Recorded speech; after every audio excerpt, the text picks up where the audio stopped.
Hi, hello, how are you? I hope you're good. Today I'm here with a book review for The Name of the Wind by Patrick Rothfuss. I completed this book at the end of December and I really loved it. It was so good. It was so good. I can't believe that I had put this book off for so long. There's reasons for that, considering the series is not complete, and I'm not a big fan of starting new series unless they're finished, because I just don't enjoy waiting, you know? And considering the second book came out a couple years after this, and it's been over 10 years at this point, and the third book is still not out, it makes me really sad. But hopefully that third book is published someday. But let's talk a little bit about the book and then the author, and then we'll talk more about the book, blah blah blah. So this book was originally published in March of 2007. The second book was published a couple of years later, maybe 3 or 4 years later, and like I said before, the third book has not released at all, and there's not a lot that's known. So bummer, but that's okay. So this book is quite old, but at the same time, this is one of the books that you see on a ton of the best fantasy lists, and people praise it time and time again, and I completely understand why now. Moving on to the author. The author's name is Patrick Rothfuss. He was born on June 6 of 1973 in Wisconsin. He's 48 years old now. I think he was around 30 when the books originally came out. He, from what I know, has a bachelor's in English from the University of Wisconsin, and he has a master's in English from the Washington State University. And interesting fact that I found out is that he spent 9 years getting his undergraduate degree, which, I mean, a lot of people go to school for, a certain amount of time. There's the average, and then, you can go to school however long you like. But it was just really interesting to me to know that he spent that long to get his undergraduate. I watched an interview, and he talked about how he was just interested in so many different topics. So the classes that he was taking, I think the knowledge that he gained for himself in a way is in this book. Like, you can tell that this guy is just really smart, and so that was really fascinating. I'm not sure what I wrote notes for this book review, and I don't even remember what I wrote because I wrote this a while ago. Oh, another thing that I found out about the author is that in December of 2021, he partnered with Grim Oak Press to create a new imprint called Under Something Press, a new press basically. And I think it's really cool because hopefully, I don't know if he's publishing other works or his work, but I just want to read more from this guy, so I'm super excited about that. Another thing that I found out when looking up about him is that he's always been a fan of fantasy. Fantasy has always inspired him. That's what he's always read growing up. So, one of his favorite things growing up was the Chronicles of Narnia and other books in that genre. But I think when writing this series, a big thing was that he wanted to write something that was not just the typical chosen one. He wanted to write something that brought something new and fresh to the fantasy genre. And I definitely think this, while there's a big truck passing by, I'm so sorry. So I think that really upholds in what he wanted to do, because this is not your typical fantasy story. Let's get into talking about the book now. So the story itself, The Name of the Wind, is about the life story of our main character, Kvothe. I think it's Kvothe. I'm really bad with names, but that's essentially his name. And so our main character, we in this story follow his life.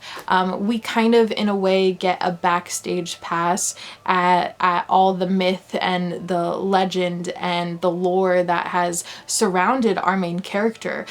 We as readers get to know from his own words his life as his life is being chronicled by our narrator. And so that is the premise of the story, and it's a really simple premise at its core. It's just we're being told this man's life story, and we get to start when he's a kid. His life is not easy. His life was really hard growing up, and then him starting at school at a university where he is training to become something magical and other stuff, so I don't want to get too much into spoilers, but I think that is such a fascinating storyline structure to follow and to experience, because coming from me personally, where I work, I talk to lots of people, and let me tell you, when you talk to, say, someone older and you get to hear from them, they tell you, you know, so many things about themselves, and say you have a certain outlook on someone, you think one thing about someone and then they tell you everything about themselves, and then it completely changes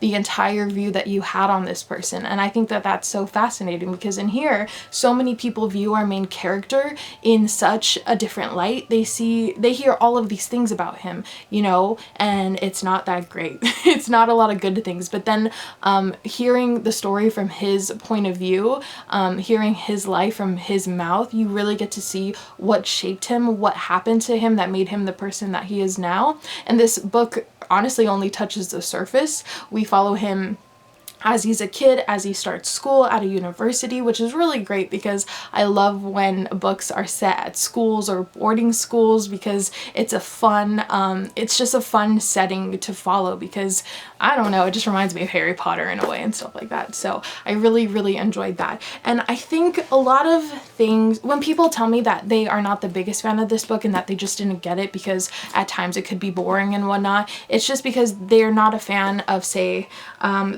the pace of this book, which at times can be slow. But one of the things that this book really shines in is the writing. The writing flows so well. The sentences you want to reread. It really sticks with you. This is a really rereadable book, because it's kind of inspiring in a way. You want to go back, and it just leaves such a nice image in your brain. I don't know. Another thing though is that our main character is not a likable guy. He's kind of arrogant. He's kind of he gets angry very easily. He's very hot-headed.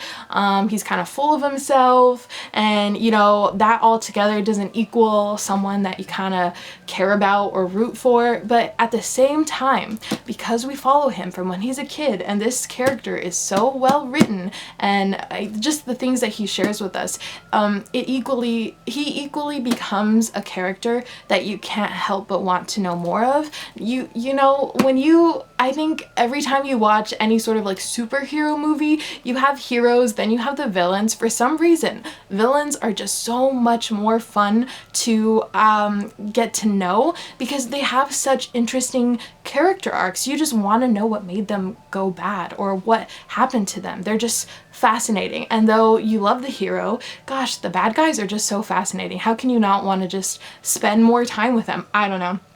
I just think that stuff's really cool. So not saying that our main character is like the villain. I'm just saying that he is definitely not the best guy around, but because of the structure that this book has and the way it's told, he's just really cool to read about, and I want to know more about him, and I can't wait to follow more of his story in the second book. So there's that. I just think that what Rothfuss has done with this world too, it's beautifully fleshed out. It's such a well thought out story, and I think that what he's brought here is something special to the table, and I really understand why this is so beloved by so many people. It's definitely a new favorite for me. I can't believe I waited this long to read it. I really, really liked it. I'm not really sure what else I wanted to mention, except that if you're someone that is more of a literary reader but you want to get into fantasy, this is the perfect place for you to start, because it has that beautiful writing, and it doesn't necessarily throw you into the fantasy where everything is just magic, war, fighting. This is not that kind of story, and if that's what you're looking for, then this won't be for you at all. But if you're looking for something a little bit more subtle, if you're looking for a little bit of fantasy but not too much, if you're looking for good writing, if you're looking for really fascinating structured characters, you're gonna love this. It's really, really good. But just know what you're getting into when reading this book. Don't expect, like I said, battles and all the magic and all that stuff, because you're not gonna get it. Maybe you will get it in the next book, who knows. But yeah, This is The Name of the Wind by Patrick Rothfuss, published forever ago. You've probably read this. I think I'm the last one to have read this, but I really, really liked it. So I highly recommend it. If you know of any other books that are similar to this, then you should recommend them to me, because I think this is something that I would like to read more of. So yeah, I'm gonna read the second book soon. It will hopefully be good. I haven't heard the best things, but I'm still gonna read it. So yeah. Anyway, those are my thoughts for The Name of the Wind. I hope you guys have a great, great rest of your day. I'll see you later. Bye.